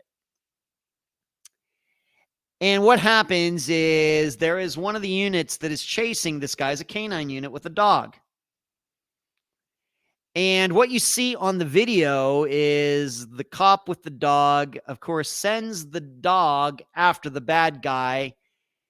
And what does the dog do? The dog goes after the wrong person. The dog ends up attacking an innocent person.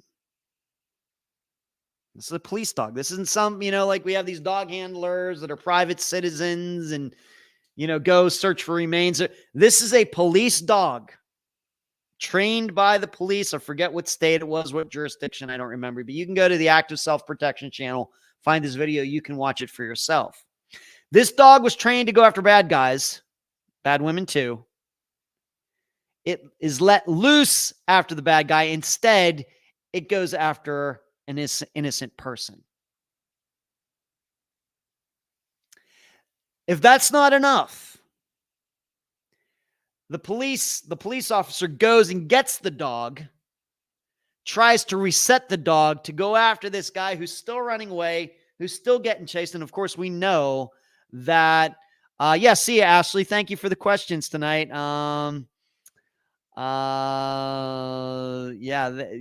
Good to see you, Ashley. Thank you for tuning in tonight. Thanks for the questions. Putting everybody in Thanksgiving mood. So the dog goes, attacks an innocent person. The bad guy who was driving the getaway car, still running down the road or across the berm or whatever else. The cop goes and gets the dog, resets the dog, tries to get the dog to run after the bad guy again. And what does the dog do? It runs off in a totally different direction. At least it doesn't attack anybody this time. But it runs off in a different direction as if it saw a squirrel or something. Now, eventually the bad guy does get caught, but not by the dog. And so there's John Correa, who usually hosts the channel. And once in a while, when it's like cop, badge cam type of stuff, he has a retired police officer who assists him doing these videos. And what this retired police officer said is, this happens way more than you will ever know. Canine units, canine police officers being released after bad guys and going after the wrong person. He says it happens more than you'll ever know. Usually what happens is the canine officer gets a lot, as long as, of course, the bad guy gets caught, nobody gets killed or anything. It doesn't end up in some tragedy. Afterwards, the cops usually make quite a bit of fun of the canine officer and what his dog did or her dog did. But he says this happens often. It's just we never see it, maybe because the police don't want us to see it. And this is just something, though, that got out for some reason. I have to admit, as many videos as I've watched over the years on YouTube regarding police chasing people with dogs and everything else, this is the first time I've ever seen a dog do this. But this police officer who has, police experience, is retired now, says this happens all the time. I want you to remember that the next time I start talking to you about how dogs can't be trusted. The dogs have minds of their own. Yes, they can be trained to go after blood and remains and corpses and all those things, but they're not robots. And I keep bringing it up over and over and over. How much do we talk about dogs on Unfound, and how much do they never find any remains? Well, for every Unfound episode, because we only cover unsolved disappearances. And how many times we talk about dogs? Quite a bit. How many times have they failed just in the disappearance that Unfound is covered? Like 200 times. And although we talk about it, the guest wants to say, well, we got the dogs out there. They went here, they went there. They feel compelled to talk about it. I'm willing to let them talk about it. But trust me, I've told these guests, it's great that those dogs got out there, but you got to realize that it's that they aren't successful very often. So it's just to watch. I didn't know this video was going to be popping up, but there it was, and it was like, yep, I knew it. I didn't know it, but I know it. Just dogs are not as reliable as we think. And I have to admit, when it comes to dogs that sniff for drugs, how many times, I'm not some defense attorney or anything like that. But, a lot of times police use drug sniffing dogs to get access to people's vehicles. Well, the dog's sniffing around, something seems suspicious. Hey, you have any contraband in here? You have any weed in here? You have any coke in here? My dog's really setting off. No, we don't, sir. No, we don't, officer. No, we don't. No, we don't. We don't. Well, the dog says so, and that's enough for us to go inside. Not to go to Kookville and conspiracy land, but are we sure that's what the dogs are smelling? Because you can't ask the dog. I mean, I have to admit, if I was a defense attorney, I'd be starting to wonder, are these dogs lying somehow? And are they just, it's a precursor. It's just a way for police officers to get around warrants. How about that? It's something that's come to my mind. And because if this cop is going to say, yeah, canine dogs that they're supposed to run after bad people, mess up all the time, then how many drug dogs do you think are messing up? And how many people do you think have been convicted because of that? Because, the advantage that the police have, the dogs can't be questioned. You can't put a dog up on the stand under oath and ask you, did you really, really, really, really smell those drugs, or were you just pretending? I wonder. I hate to be like this, but it's just my understanding of animals comes from covering disappearances, and I hear over and over how many of these dogs don't find anybody, and I start thinking, yeah, but they're supposed to be trained in tracking people, so what's the problem? And you hear all these trainers, well, it was too cold out, well, it rained, well, the wind, it was blowing the wrong direction, everything. Could it be that these dogs just aren't as capable as all their handlers have made them out to be? Now, I realize there are just frauds out there, like, people just making up, oh, yeah, our dogs are trained, and it's complete fraud city. I realize that. But I'm not even talking about them. I'm talking about dog handlers who,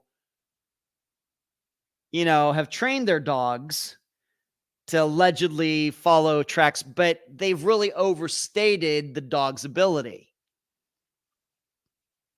just because they want to be involved, or maybe they're getting paid, or this or that and the other thing. You know, it's the example I always give, like with plumbers. You pay plumbers to fix your sink.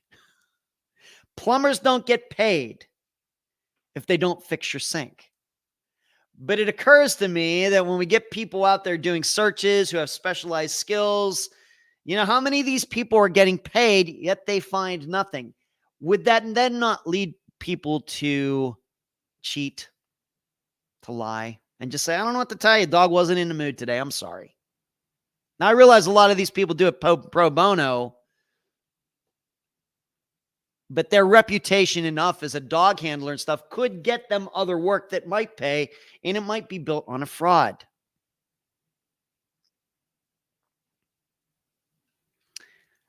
And, you know, my opinion would be, you know, I've seen the training of these canine dogs. We've all seen, you know, they go up and, you know, bite on the person's, you know, in training, they have like those big, thick sleeves on. Dog is out there chewing on it and everything else.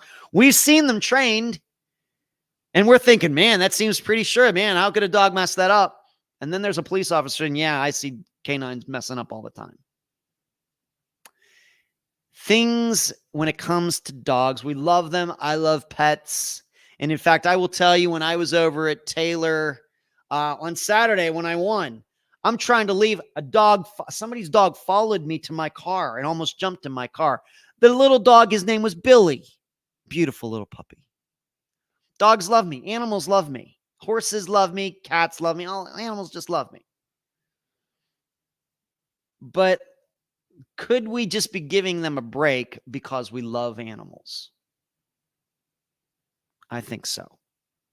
I think so. You know, I think that, you know, if it were snakes that were being trained to sniff out, I don't know how much, you know, how many people love snakes. There are people out there who love snakes, but a lot of people are turned off by snakes. Maybe it would be then would maybe be more doubtful of snakes. But because everybody loves dogs, we just want to believe that everything they do is perfect. Bias. It's so biased. So there you go. That's my rant. Once again, if you want to see it for yourself, go to the Active Self-Protection channel. And you'll have to go back maybe 5 days, maybe something like that, to find that video of this chase where the dog just totally loses its mind. It would be funny if it wasn't so dangerous, you know. So there you go.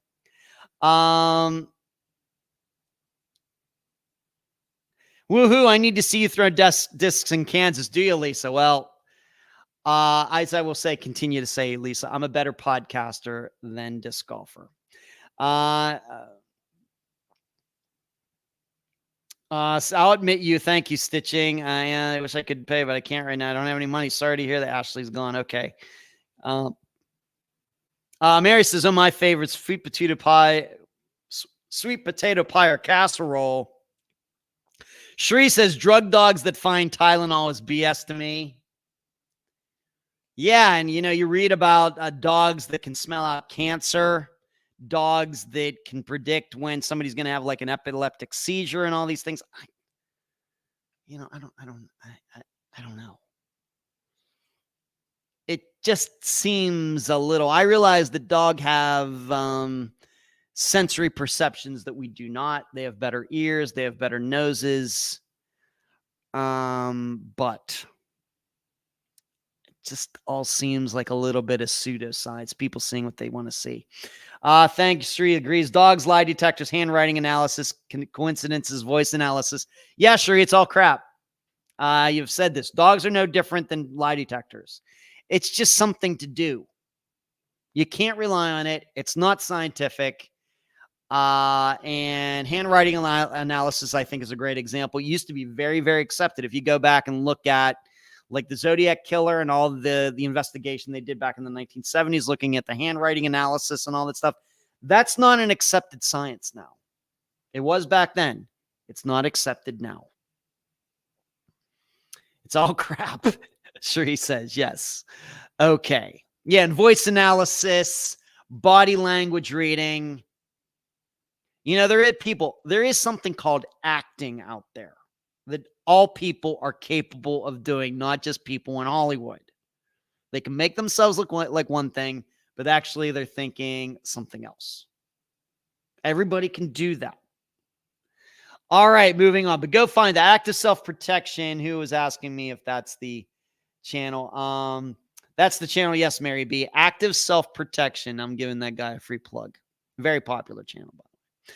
All right, I want to talk lastly about this couple who went missing. Now, unfortunately, the recent news is that somebody's now in custody for their disappearances, although this person has not been named as of me putting the live show together this evening.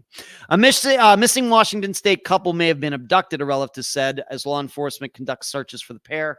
The Thurston County Sheriff's Office, this is in the state of Washington, says Karen Cope and her husband, identified only as DeVito, so David with an O in the end, disappeared in suspicious circumstances that came to authorities' attention on Monday, so last Monday. When deputies went to the couple's home to carry out a welfare check, law enforcement were sent to the property in the Lake Forest development in Lacey after one of the two had failed to show up for work. Deputies also found that the couple's car, a gray 2015 Toyota Yaris, which is, I think, the smallest Toyota they make, was missing from the residence, as it was later found by law enforcement several miles away at an intersection in Olympia close to the Chehalis Western Trailhead. The sheriff's office released an image of the car on Thursday, asking for the public to get in touch if anyone recalls seeing the vehicle over the weekend. To ensure the integrity of the investigation, we have not released many details. It is not exactly clear when Karen Cope and DeVito vanished. It doesn't appear they went willingly. Said Pauline Dutton, Karen's sister. I don't really know that anyone had heard from them after Friday afternoon. Knew a lot of those people in the sheriff's office, and they are working hard on this. We have no direction to go, said Lieutenant Mike Brooks. Brooks also said Lacey police arrested someone Monday night after they were found to be in possession of something that belonged to the couple, but the individual was later released. I think that's different than the person that they arrested within the last 24 hours. He added that the person is a tenant of a property owned by the pair. News of the person of Karen Cope, a well-known local chiropractor, has provoked an outpouring of shock and well wishes from her patients. Flowers lined the wall outside her office this week. Sign on the door read, due to an emergency, Lacey Chiropractic is currently closed. It's really hard right now because we don't have any answers, Dutton said, describing her sister as the type of person who would jump out of her car in the rain to give you an umbrella. She said the missing couple have been together for over 3 decades and described her brother-in-law as similarly altruistic. He always was the first person to volunteer to step up to do anything. You don't even have to ask him. He is there to be of service to others. Now, the local latest news as of today that a man has been arrested, and all it will say is that he is in his 40s, and still, as of, once again, me putting this live show together on November 20th this evening, their bodies, whether they have not been found. This couple has not been found. So what do we think the possibilities, being that somebody now is in custody? I guess we're to believe that there was some sort of foul play. What are the possibilities? Well, first we got to go to relationships. Is there this some sort of love triangle?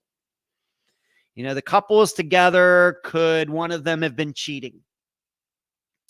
And this guy who was in his 40s found out about it. I don't know if they were straight, gay, both, bisexual. I really don't care. But did this man find out about this? Is he like a jilted lover or something?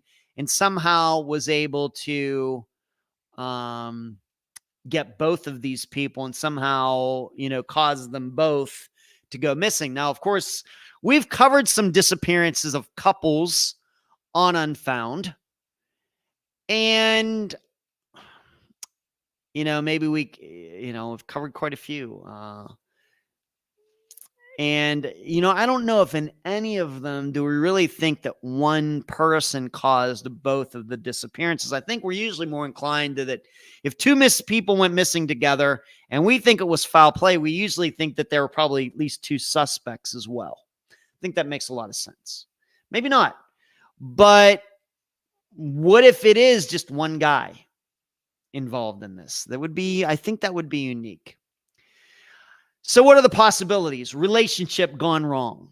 Love triangle of some type. Did this guy have have some sort of crush on Karen and she didn't want to be with him because she's married and he takes it out on both of them? That happens. Very common. Maybe it's a billing dispute. It just very well may be, being that she has her own business.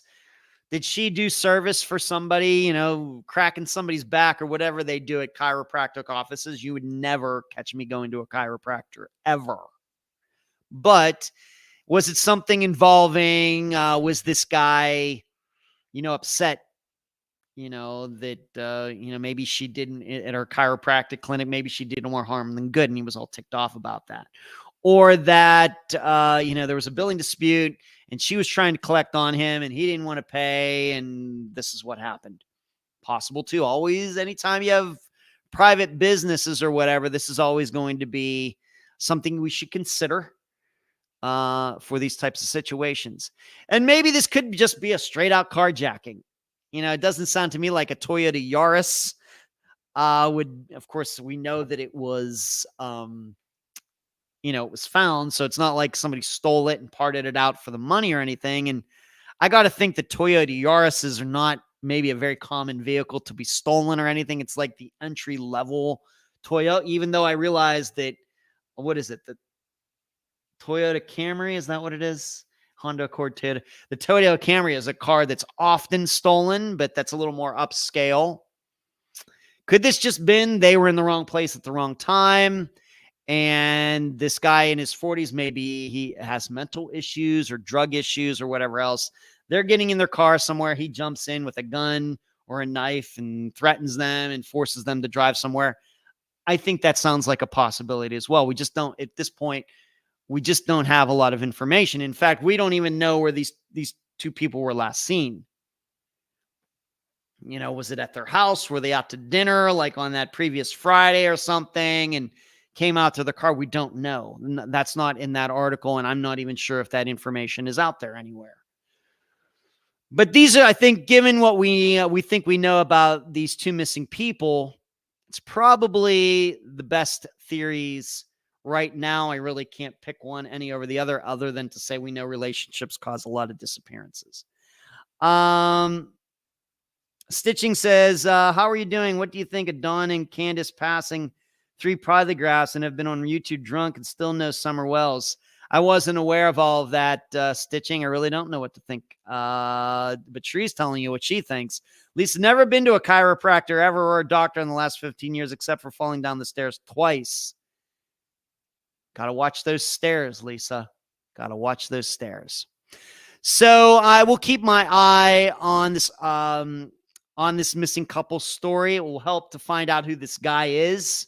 Find out if he has any connection to these two at all. Did he know them? Was he friends with them? Was he a neighbor? Or maybe it'll be a total different scenario in which he's totally a stranger to them. That, of course, would cause us maybe to go in some other directions regarding theories. All right, so let's go to this Friday's episode, and it is the disappearance of Camille Dardanes or Dardanus. Dardanes. Camille Dardanes. This is a disappearance that happened sometime in September of 1994. We're just not sure on the date. We're using September 26th, 1994, because that's the day that Camille was supposed to appear in court and she didn't appear. Whereas the last time that she's on the record anywhere is actually September 3rd. So a full 3 weeks before this. So somewhere in that 3 weeks, she went missing. And if you can believe it, we're going to Vegas again, but much more assuredly this time. With Ashley Higgins, I've already talked about that. I have some doubts whether she actually disappeared in Las Vegas. Whereas with Camille, there is no doubt that she went missing in Las Vegas. Now, let me tell you a little bit about Camille. She was actually kind of famous nationally in the United States in the late 1980s. Why? She actually made it on the Today Show and some other national shows. Why? She ended up marrying a guy who had been in jail for many years for rape, and then the victim of that rape came forward to say that she made it all up. The guy's name was Gary Dotson, Dotson. And this happened in Chicago.